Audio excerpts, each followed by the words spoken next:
Ideal landing spots in fantasy football for quarterbacks and running backs in the NFL drafts right now on FFT Express. Welcome to our show here on Monday, April 21st. Adam Azer and Jamie Eisenberg.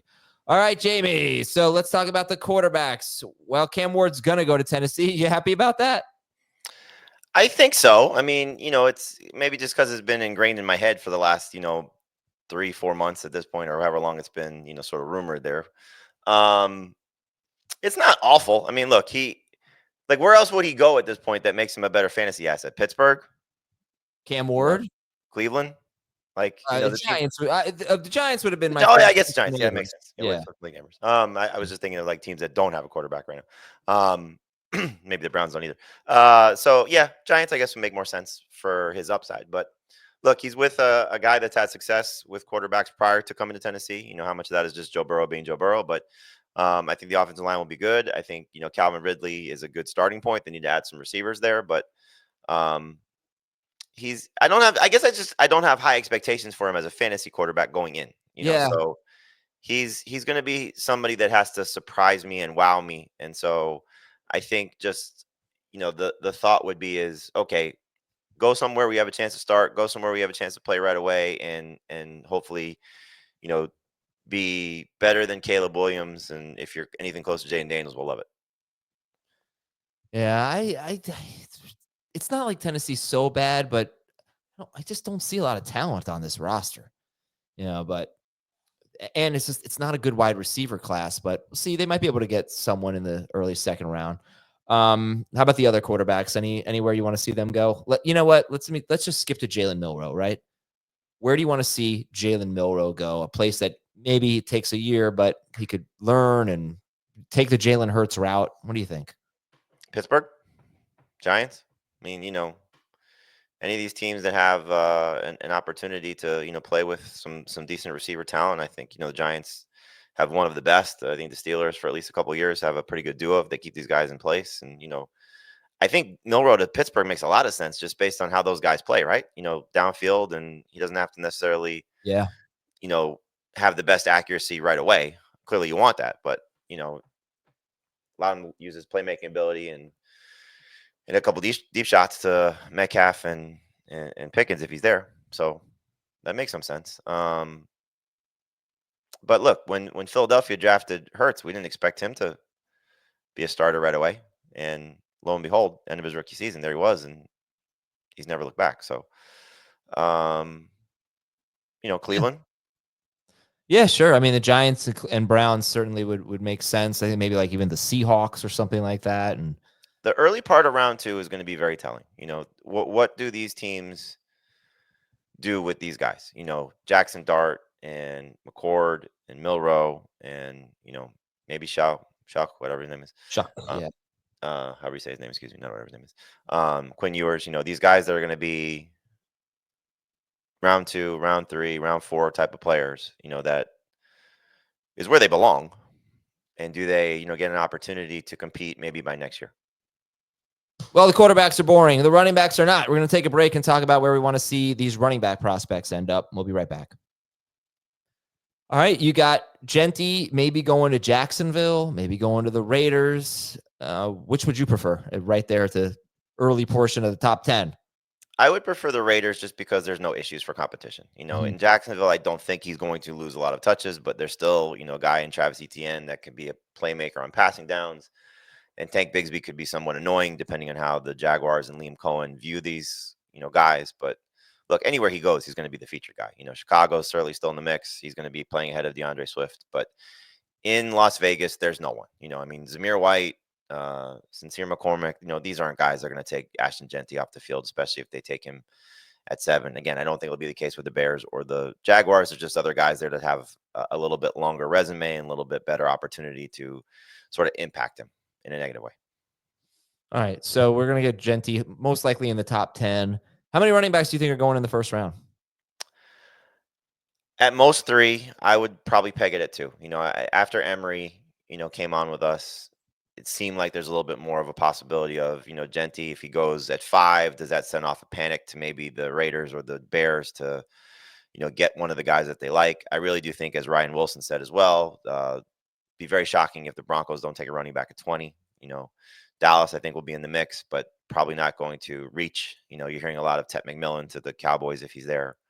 So I would say at most 3, most likely 2, Okay. with Hampton being the second guy. Hampton, I see a lot of mocks having Travion Henderson, at least in the discussion, maybe late first round.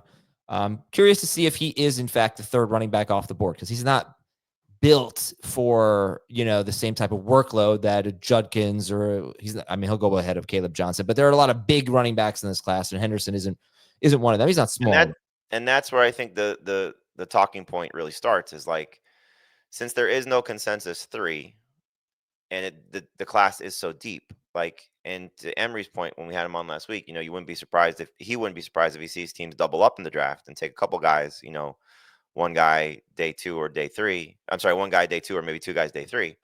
And that could easily happen, so you could see uh, maybe a Henderson Scadaboo pairing, if you want to go with a smaller guy that doesn't necessarily seem like a true featured guy right away, and then Mhm. more of a physical guy, later in the draft, in the NFL draft. So wouldn't be surprising that way. But I think Hampton, I think that the teams that you see that have needs, whether they take them in the first round or not, the Raiders, obviously, the Bears, I think will, not that they have a need, but I think they're going to.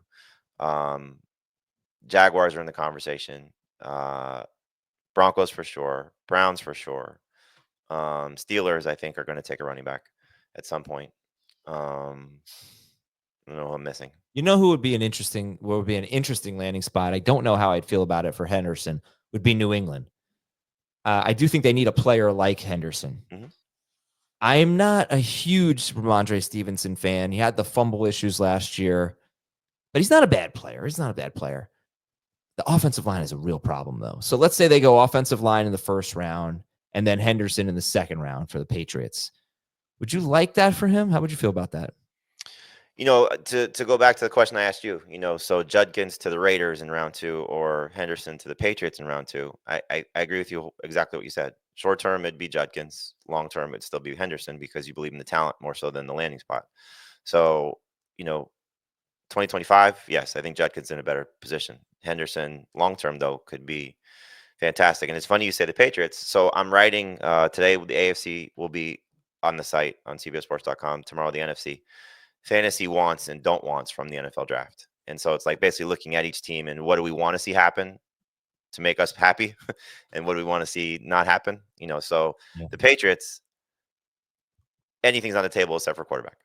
They need wide receiver help. They need running back help. I think I agree with you. I think Stevenson's a good player. I don't know if he's a great player, so it wouldn't surprise me if they take a running back and we can get one of these studs in this class, especially in round 2. But yeah, they should be in the mix for adding somebody there. Let's say the Cincinnati Bengals select Don't even say it, speak it into existence. Scadaboo. What would that do for your Chase Brown ranking? It would obviously hurt him a little bit, but that's the type of player that doesn't scare me as much. So like Ryan saying around 4 guy, especially with a short shelf life, like I'd be okay with that. Right, but that's Scadaboo maybe shouldn't have picked him because you say round 4 guy. I could totally see that. I could see him being a round 2 guy. I've just seen so many different rankings of Cam Scadaboo. But let me take Judkins. Judkins in round 2. Terrifying. Anytime you're going to see a guy that's top 5 in this class in some rankings, he's 4, he's 5, he's 6, whatever the case may be, he's top 10.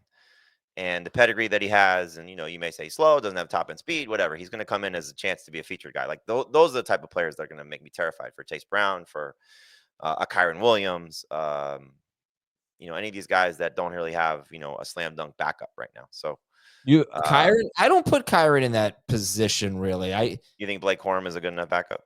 No, I just think it doesn't matter who they draft at running back. Like Kyron is just their guy. I don't think They take somebody early. It's not going to make you nervous. The only players would be the top 3: Genty, Hampton, Henderson. I can't say. I mean, I guess if they took a running back in the second round, but I think it would be akin to like the Seahawks drafting Charbonnet in the second round. It didn't really hurt Ken Walker that much. So Took him off the field on 3rd down or something like that. I guess let me rephrase then with Chase Brown and with Kyron Williams. When I say terrified, I mean for taking these guys in the first 2 rounds of a fantasy draft. You know, any player of significance is going to, the sliding scale comes into play. So when you start to talk about those guys by comparison to Josh Jacobs and Bucky Irving and, wherever people are going to have Derrick Henry or James Cook or Jonathan Taylor, like, then the jockeying starts to come into play of who's better than who. And so as we sit here today, Kyron Williams is my number 5 running back. Chase Brown, I believe, is number 7, 6 or 7. Like, I have such high expectations for these two. Like, to see somebody of prominence go there in this class, that would make me a little bit concerned. I guess. So I on a per touch basis, I like Chase Brown better than Kyron Williams. I would draft Kyron ahead of Chase Brown, I think, just because, he's just such a workhorse, right? I think the way I have it right now is Kyron 5, McCaffrey 6, Brown 7. I'm more worried about Chase Brown because I don't know that he can be a feature back for a full season. And if they take someone who can carry the ball, 15 times a game, not saying they would give the guy 15 times a game, but they draft a bigger running back that's more suited for that, like a better Zach Moss, I would be a little bit more worried about Chase Brown's workload. I don't really know that I'd be super worried about Kyron Williams. I just feel like he's proven himself. He's their guy. They could draft a backup, but I don't know that's going to change Kyron Williams' role. That's kind of where I'm at with those two guys. But we'll see. Sure. It's all hypothetical until this weekend. Of course, we'll have coverage for you Thursday night, Friday night, and Saturday night after the draft ends. Thanks to Jamie. I'm Adam. Talk to you on Wednesday on FFT Express.